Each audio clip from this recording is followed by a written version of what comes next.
Have you heard of Kiss of the Spider Woman? Because if you haven't, I am here to say that you should.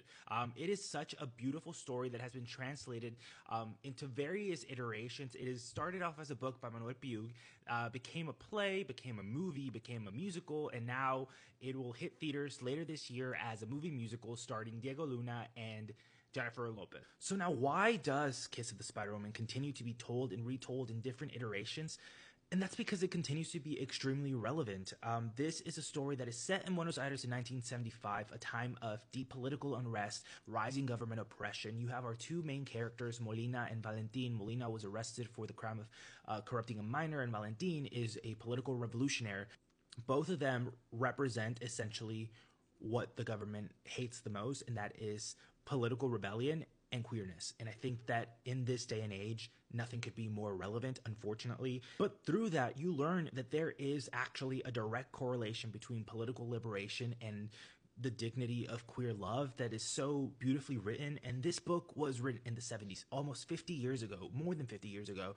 And it continues to be extremely important. The story told and the relationship that develops between these two men is so beautiful, and it really does transcend any sort of labels that one might put upon it. There's a friendship that turns into something more than words can describe. In this book, they may be imprisoned in this cell, but in that cell is also where they find a lot of their own individual freedom, because they are free from the outside world, free from all of those oppressors. In there, it's only them two, and they won't oppress each other. They will learn from each other. They'll learn how to love better, how to be better. And there's something so human in that and so beautiful that I cannot recommend this book enough.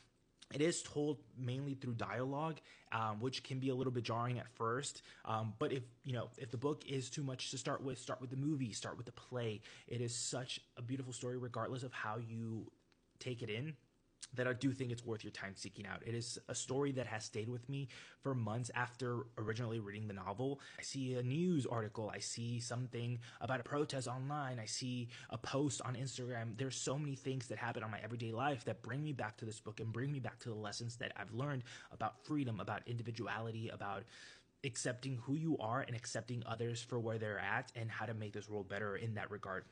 And there's so much more that I could talk about with this book. I could talk about this book for hours, because it has become so important to me. It makes me feel like I can make a change with art. I can make a change with my voice, that I am not the only one experiencing the struggles, that there's something that has been fought for decades and that will continue to be fought for. And I hope that when you read this book, you feel inspired.